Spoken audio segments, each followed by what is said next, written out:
آج کا جو موضوع میں نے منتخب کیا ہے وہ بھی ہم سب کے لیے امپورٹنٹ ہے۔ آج کا موضوع ہے اطمینان و سکون، یعنی ہماری زندگی میں اطمینان آ جائے، سکون آ جائے، راحت آ جائے، ٹینشن نہ ہو اور بے چینی نہ ہو، انزائٹی نہ ہو، اضطراب نہ ہو۔ کون یہ نہیں چاہتا؟ میں بھی چاہتا ہوں، آپ سب بھی چاہتے ہیں۔ تو آج ہم اس پر بات کریں گے کہ اطمینان و سکون کیسے حاصل ہو۔ بعض اوقات ہم سمجھ رہے ہوتے ہیں کہ وسعت رزق اطمینان و سکون کا سبب ہے، حالانکہ ایسا نہیں ہے۔ میں کوئی بڑا بزنس مین بن جاؤں، میرا مطلب بڑا کام ہو جائے تو اطمینان و سکون ملے گا، ایسا نہیں ہے۔ ہم یہ جانیں گے کہ اطمینان و سکون اللہ نے کس چیز میں رکھا ہے اور ہم اپنی ذات میں اطمینان و سکون کیسے پیدا کر سکتے ہیں۔ اگر ہماری زندگی میں اطمینان و سکون آ جائے، راحت آ جائے، تو آپ سوچئے کہ یہ اللہ کی کتنی بڑی نعمت ہوگی۔ آج ہر شخص کی زندگی میں راحت و سکون کا فقدان نظر آتا ہے۔ تو اس لیے ہم سب نے کوشش یہ کرنی ہے کہ اپنی زندگی کو پرسکون بنانے کے لیے، چونکہ زندگی پرسکون ہوگی تو نیند بھی پرسکون آئے گی۔ بعض اوقات آج کل جو ہے وہ لوگ پرسکون نیند کے لیے میڈیسنز کھا رہے ہوتے ہیں۔ اب وہ نیند تو انہیں آ جاتی ہے، مطلب بے ہوشی ان پہ عارضی طور پہ طاری ہو جاتی ہے، سو جاتے ہیں، لیکن وہی جو میڈیسن انہوں نے کھائی ہے وہ اگلے دن ان کو کتنا ڈسٹرب کرے گی اس کا انہیں اندازہ نہیں ہے، اور کتنی بیماریوں کا سبب بن سکتی ہے۔ تو اگر زندگی پرسکون ہوگی، نیند بہترین آئے گی۔ وہ جیسے ہمارے یہاں محاورتاً کہا جاتا ہے نا کہ گدھے گھوڑے بیچ کر سونا، تو بندہ یوں سو جائے گا اور بالکل مزے والی اس کی زندگی ہو جائے گی۔ اب اطمینان و سکون جو ہم حاصل کرنا چاہتے ہیں وہ کیسے حاصل ہوگا؟ چند پوائنٹرز میں آپ کے سامنے رکھ رہا ہوں، ون بائی ون۔ آپ ان چیزوں کو اپنا لیجئے، سوچے سمجھے بغیر، ٹھیک ہے؟ کون کہہ رہا ہے یہ بھی نہ سوچئے، یہ دیکھیے کہ کیا کہہ رہا ہے۔ اور 41 ڈیز آپ کر لیں، یا چلیں ابھی ابتداً جو ہے رمضان کے جتنے دن باقی ہیں اتنے دن آپ کر لیجئے، آپ دیکھیے آپ کی زندگی میں کیسے سکون آتا ہے۔ سب سے پہلی چیز، اگر آپ اطمینان و سکون حاصل کرنا چاہتے ہیں تو روزانہ کی بنیاد پر آپ اپنے رب کا ذکر کیجئے۔ 10 منٹ لے لیجئے، مصلی بچھائیے، ایک کونے میں بیٹھ جائیں، اپنے روم کے کونے میں مصلی بچھا لیجئے، مسجد کے کونے میں بیٹھ جائیے، درمیانے صف میں بیٹھ جائیے، جہاں جگہ ملے آپ وہاں پہ بیٹھ جائیں اور آنکھیں بند کریں اور اپنے رب کو یاد کریں، اللہ کا ذکر کریں۔ اللہ کریم قرآن میں ارشاد فرماتا ہے، الا سن لو، خبردار، بذکر اللہ، اللہ کے ذکر کے ساتھ تطمئن القلوب، دل اطمینان پاتے ہیں۔ اب ہم ایک طرف شکوہ کر رہے ہوتے ہیں کہ سکون نہیں ہے، اطمینان نہیں ہے۔ میری طرف سے سوال کیا جائے کہ آپ کیا اللہ کا ذکر کرتے ہیں؟ جواب ہوگا نہیں، تو پھر سکون کیسے آئے گا؟ کیونکہ اللہ نے تو قرآن میں فرما دیا کہ تطمئن القلوب، تو اللہ تعالیٰ کے ذکر سے دل مطمئن ہو جاتے ہیں۔ آپ اسے یوں سمجھیے، میں آپ کو آسان کیے دیتا ہوں، 24 گھنٹے ہیں، ان 24 گھنٹوں میں آپ نے 10 منٹ نکالنے ہیں، کس لیے؟ اللہ کے ذکر کے لیے۔ بقیہ 23 گھنٹے 50 منٹ، ان 10 منٹ کی وجہ سے پرسکون ہو جائیں گے، گارنٹی، کر کے دیکھ لیجئے، ٹھیک ہے؟ 10 منٹ ہم نہیں نکال رہے ہوتے، 24 گھنٹے برباد ہوتے۔ اگر آپ روزانہ رات کے کسی پہر میں، دن میں کسی وقت میں 10 منٹ اللہ کے ذکر کے لیے بیٹھیں گے، میں آپ کو لکھ کر دینے کے لیے تیار ہوں، مجھ سے سگنیچر آپ کروا سکتے ہیں کہ یہ 10 منٹ 23 گھنٹے 50 منٹ کو پرسکون بنا دیں گے۔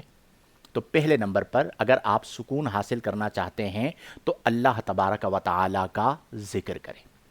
نمبر 2، آپ سکون حاصل کرنا چاہتے ہیں تو توکل علی اللہ کو اپنی عادت بنائیں۔ توکل یعنی سونپ دینا، بھروسہ کرنا، کس پر؟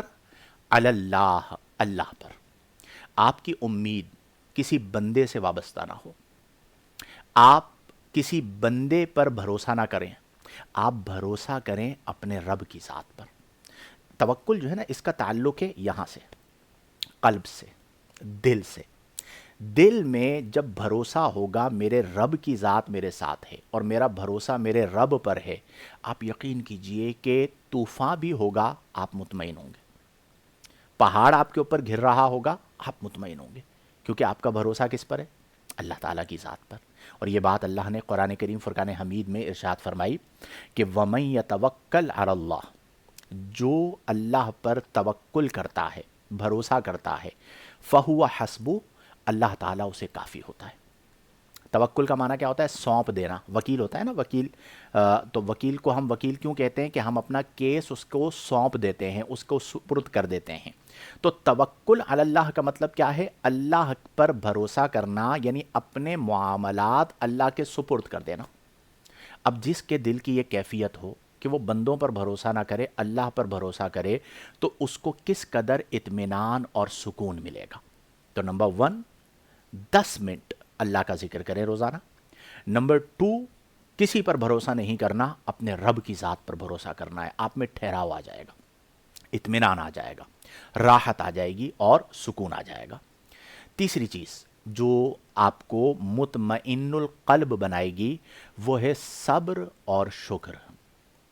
اگر آپ صبر کرتے ہیں تو قرآن کریم فرقان حمید میں اللہ نے فرمایا ان اللہ مع الصابرین، بے شک اللہ صبر کرنے والوں کے ساتھ ہے۔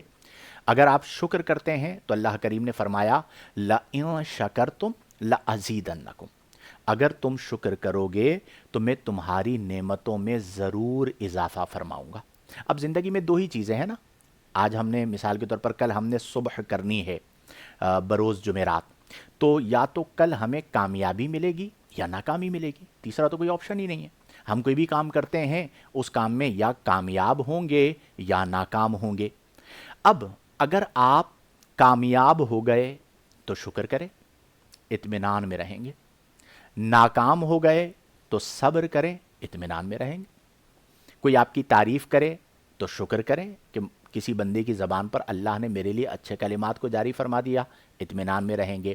کوئی آپ کی برائی کر رہا ہے، صبر کریں، اطمینان میں رہیں گے۔ تو گویا کہ اطمینان قلب حاصل کرنے کے لیے پہلے نمبر پر اللہ کا ذکر، دوسرے نمبر پر اللہ پر توکل، تیسرے نمبر پر صبر و شکر کو اپنی زندگی کا حصہ بنانا۔ اس کے بعد چوتھے نمبر پر اگر اطمینان و سکون حاصل کرنا چاہتے ہیں تو پھر نماز اور دعا۔ پہلی جو چیزیں تھیں وہ قلب کے ساتھ ان کا تعلق تھا، اب جو ہے وہ فزیکلی عملی طور پر آپ نے نماز پڑھنی ہے اور اللہ سے دعا مانگنی ہے۔ جب آپ نماز پڑھتے ہیں، قرآن میں اللہ نے فرمایا یا ایھا الذین آمنوا استعینوا بالصبر والصلاۃ، اے ایمان والو مدد طلب کرو صبر سے اور نماز سے، اللہ فرما رہا ہے۔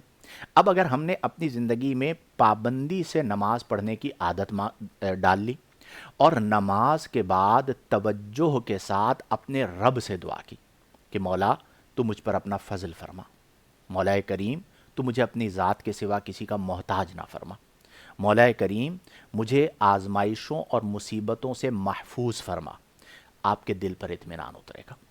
آپ یہ لکھ لیجئے کہ آپ کی زندگی مطمئن اور پرسکون ہو جائے گی۔ لہذا اگر آپ اور میں اطمینان چاہتے ہیں، سکون چاہتے ہیں، تو پہلے نمبر پر اللہ کا ذکر کرنا ہے، دوسرے نمبر پر اللہ پر توکل کرنا ہے، تیسرے نمبر پر صبر و شکر کرنا ہے، چوتھے نمبر پر نماز و دعا کو اپنی عادات میں شامل کرنا ہے، اور پانچویں نمبر پر اللہ تبارک و تعالی کی کتاب قرآن کی روزانہ تلاوت کرنی ہے۔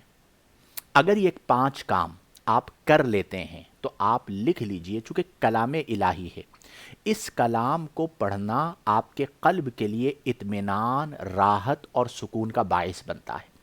تو میرے پیارے بھائیوں، میرے عزیزوں، میرے دوستوں، کوشش یہ کریں کہ ہم نے پرسکون زندگی گزارنی ہے تو ہم ان 5 چیزوں پر عمل کریں۔ میں اکثر لوگوں کو یہ بات سمجھاتا ہوں کہ آج کے پرفتن دور میں تسبیح، یہ ہے تسبیح، ٹھیک ہے، تسبیح اور مصلی، اسے لازم پکڑ لیں، آپ کی زندگی میں سکون آ جائے گا، اطمینان آ جائے گا، راحت آ جائے گی۔ مسئلہ کیا ہوتا ہے کہ ہم بے چین زندگی گزار رہے ہوتے ہیں، کیوں؟ ہم ان چیزوں میں سکون کو تلاش کرتے ہیں جو سکون کے لیے نہیں ہیں۔ عارضی طور پر سکون کا سبب ہو بھی سکتی ہے، لیکن مستقلاً ان میں سکون نہیں رکھا گیا۔ ہماری زندگی میں بہت ساری ایسی چیزیں ہوتی ہیں جن پر ہم مطمئن ہو سکتے ہیں، لیکن ہم کیا کرتے ہیں؟ سوشل میڈیا پر کسی کا لائف سٹائل دیکھتے ہیں، اب اس کا لائف اسٹائل دیکھ کر ہم مضطرب ہو جاتے ہیں کہ یار اس کی ایسی زندگی ہے، میری کیسی زندگی ہے۔ ہمیں پتہ چلتا ہے وہ جو میرا فلاں جاننے والا ہے اس نے تو گاڑی لے لی ہے، میں تو ابھی تک بائک پہ ہوں، بے چین ہو جاتے ہیں۔ یہ نہیں دیکھتے کہ میرے پاس بائک ہے، کئی ایسے لوگ ہیں جن کے پاس سائیکل بھی نہیں ہے، فلاں جو ہے اس نے تو مطلب 1000 گز کا بنگلہ بنا لیا ہے، میں ابھی تک فلیٹ میں رہ رہا ہوں، کچھ کرنا پڑے گا، بے چین ہو گئے۔ اب نمازوں کے اندر بھی وہی خیال، عبادات کے اندر بھی وہی خیال۔ یہ جو دنیا کی خواہشیں ہیں نا میرے پیارے بھائیوں، یہ کبھی پوری نہیں ہوں گی۔ بقول شاعر، ہزاروں خواہشیں ایسی کہ ہر خواہش پہ دم نکلے، بہت نکلے میرے ارماں لیکن پھر بھی کم نکلے۔ ٹھیک ہے؟ تو جو صوفی ہوتا ہے نا، اللہ والا ہوتا ہے، وہ کسی کے مال سے، کسی کے جمال سے متاثر نہیں ہوتا۔ اس کے پیش نظر دو ہی چیزیں ہوتی ہیں، نمبر 1 علم، نمبر 2 تقوی۔ تو یہ بھی آج کل ہمارے یہاں بیماری ہے کہ ایک طبقہ ہے جو ہوتے جیسے نہیں ہیں، اس سے بڑھ کر اپنے آپ کو شو آف کریں گے۔ ٹھیک ہے کہ ہمارے پاس یہ بھی ہے، ہمارے پاس یہ بھی ہے، وہ بھی ہے، اور ان چیزوں کے ذریعے مٹیریلسٹک ہوتے ہیں تو لوگوں کو متاثر کرنا چاہتے ہیں، اور کئی لوگ ہیں جو متاثر ہو جاتے ہیں، وہ کہتے ہیں ہماری لائف بھی ایسی ہونی چاہیے۔ تو کسی کو نہ دیکھیں، آپ کا تعلق اپنے رب کے ساتھ مضبوط ہونا چاہیے۔ اپنی سوچ کو، اپنی فکر کو مجتمع کریں اور قرآن و سنت کے مطابق زندگی کو بسر کریں۔ اگر آپ دنیاوی خواہشات کو دیکھتے چلے جائیں گے تو ہر ایک منعم پر اس سے بڑا منعم ہوتا ہے، یعنی جس پر انعام کیا گیا، منعم علیہ، اس سے بڑا انعام یافتہ ہوتا ہے۔ تو آپ کو ایک چیز مل جائے گی تو پھر آپ دوسری چیز کی طرف جائیں گے، دوسری چیز مل جائے گی، تیسری چیز کی طرف جائیں گے۔ تو مٹیریلسٹک نہیں بننا، ذاکر اللہ بننا ہے، از رائٹ، اللہ تعالیٰ کا ذکر کرنے والا بننا ہے۔ تو انشاءاللہ الجلیل آپ کی زندگی میں اطمینان آ جائے گا۔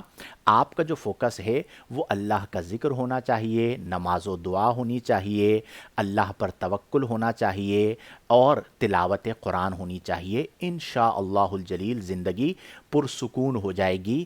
کبھی بھی، آخری بات پھر اس کے بعد آپ کے سوالات شامل کرتا ہوں، کہ کبھی بھی زندگی میں اپنے سے اوپر والے کو نہ دیکھیں، اپنے سے نیچے والے کو دیکھیں۔ اپنے سے اوپر والے سے مراد کیا ہے؟